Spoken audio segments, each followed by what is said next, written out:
कोई नेता कुछ नहीं करना चाहता, सब चुनाव जीतना चाहते हैं। नरोत्तम मिश्रा जी, पूरा ग्वालियर चंबल में हमने देखा कि होर्डिंग पोस्टर में पटा हुआ है और IPC24 के परिवार की तरफ से भी आपको पहले जन्मदिन की बहुत बहुत शुभकामनाएं, बिलेटेड हैप्पी बर्थडे सर।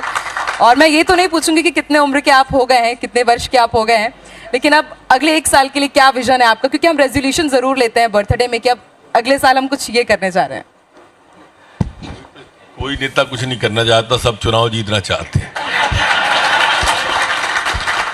अभी कायगा फिर वही अंदाज आपका बिल्कुल चुनाव तक ही रहो आप, आगे मांगे नहीं जाओ।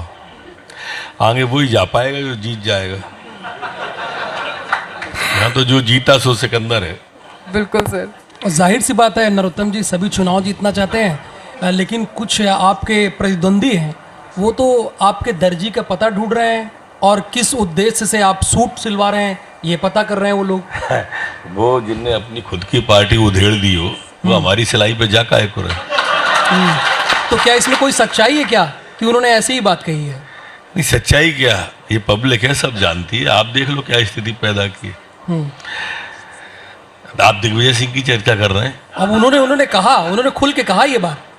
और दिग्विजय सिंह का अगर लाखन सिंह विपक्ष में होते क्या वो नहीं होते? तो जो सत्ता में ही होता भाई, मंत्री होते। दिया नहीं पुसाई उसको, वो छाती ठोकता रहा कमलनाथ जी से, कोई नहीं जाएगा, कोई नहीं छोड़ेगा, कुछ नहीं होगा। अपनों को संभाल नहीं पाए, भरभरा के गिर गई। तो उन्होंने ये बात ऐसे ही कह दी? ऐसे ही नहीं कही, सही में उधेड़ी है पार्टी उनने। आप देखो, वो जब सरकार से हटे तो हम सहज भले में 15 साल को सौंप के गए थे हमें। फिर 15 महीने कमलनाथ जी आए, अब ये 25 साल को सौंप के गए। लगातार 25 साल रहना है हमको जी।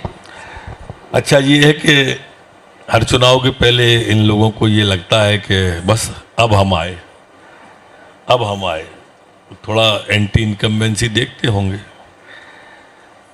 अब एंटी इनकम्बेंसी 15 साल की जब थी पिछले चुनाव में, तब भी वोट हमें ज़्यादा मिले थे, सीट इन्हें ज़्यादा मिल गई थी, लेकिन बहुमत किसी को नहीं मिला था। तो इनने कहीं का ईंट कहीं का रोड़ा, भानुमती ने कुनवा जोड़ा वाली स्थिति थी कि BSP, सपा, बसपा, निर्दलीय किसी के हाथ पैर लगाए, किसी के फेफड़े लगाए और ऐसे बना के सरकार खड़ी कर दी थी। सर लेकिन बीजेपी का दिल इतना बड़ा है कि सारे अंगों को एक करके एकीकृत कर लिया बीजेपी में। बीजेपी नहीं, जनता ने। अभी आदरणीय प्रद्युम्न सिंह कह रहे थे ना कि 31,000 से जीता, फिर 60,000 से जीते, फिर जो 6,000 से जीतते थे वो 60,000 से जीते, कोई 40,000 से, कोई 50,000 से। जनता ने जिताया है जी। पब्लिक के बीच में गए, फेस किया है, कोई दल बदल नहीं किया, जीत के आए, जनता का विश्वास लेके आए, ऐसे ही नहीं आए। और सर अमूमन ये भी कहा जाता है कि जो भी बीजेपी की तरफ आने चाहते हैं, जिस दूसरे पार्टी के लोग हैं, तो अगर वो बीजेपी आना चाहते हैं तो आपके ही घर का रास्ता होकर के निकलता है, तभी वो बीजेपी में आते हैं। ऐसा नहीं है। मैं और प्रद्युम्न जी तो मिले ही नहीं थे, पूछ लो, आप सामने बैठे। प्रद्युम्न जी मुलाकात हुई थी क्या? नहीं, पूछ लो। नहीं सर, हम झूठ नहीं बोलेंगे। अब क्यों झूठ बोलना, अब तो सब हो ही गया, तिया पहुंचा। अब काहे को झूठ बोलना। हमारी और प्रद्युम्न भाई साहब की बिल्कुल भेंट नहीं हुई थी। लेकिन कुछ दूसरे विधायक तो आए होंगे सर?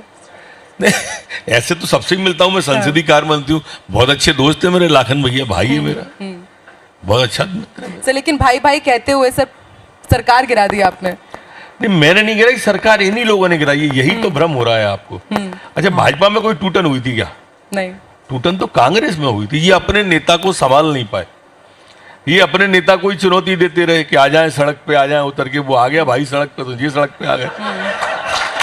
वो सड़क पे। ये ऐसे थोड़ी कोई परिवार चलेगा, कोई पार्टी चलेगी। आपको अपना परिवार संभालना है, ये आपकी जिम्मेदारी है। हमारी पार्टी है, आज माननीय शिवराज सिंह जी मुख्यमंत्री हैं, तो जो भी हम विधायक हैं, हमारे सांसद हैं या हमारे सम्मानित मंत्री हैं, तो इनको संभाल के रखने की जिम्मेदारी मुखिया की होती है। जाहिर सी बात है। लेकिन नरोत्तम आपने नहीं संभाला तो ये आपकी गलती है। आप अच्छा एक बात बताओ, सरकार को छोड़ दो आप, 42 विधायकों ने बगावत की है अभी तक कमलनाथ जी के नेतृत्व में जी। 19 एमएलए ने क्रॉस वोटिंग कर दी राष्ट्रपति के चुनाव में, 19 एमएलए ने। आपने ऐसा नेतृत्व कहीं देखा है? सरकार गिराने के बाद लगातार एमएलए टूटते चले गए, लगातार। जब उपचुनाव हो तब एमएलए टूट जाए। माने आप जहां हाथ धर देते हो वहीं बहुत वैसी स्थिति है कांग्रेस की। मैं आपको सच बता रहा हूं, भाई सामने बैठा है, नाराज हो जाएगा। तो ऐसा नहीं है। दरअसल नेतृत्व जो है उन्होंने कहीं भी आत्मीयता या विश्वास पैदा किया ही नहीं। ये मैं बड़े फक्र के साथ कह सकता हूं, हमारे नेतृत्व के साथ ऐसा नहीं है। वो सुकून से सुनते हैं, सुकून से बात करते हैं। काम होना ना होना ये अलग विषय होता है। मैं भी मानता हूं कि 100% काम किसी के कभी कहीं नहीं हो सकते, वो किसी भी पार्टी का हो। बिल्कुल।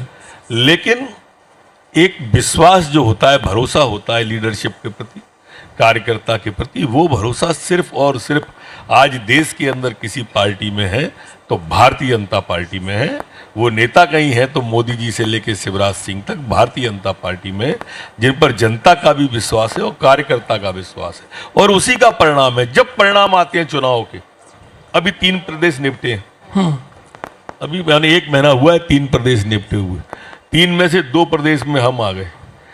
हार जीत भी चलती है पर भाई लड़ाई में ही नहीं हो, डबल जीरो आता है। आप कांग्रेस की स्थिति देखो पश्चिम बंगाल में,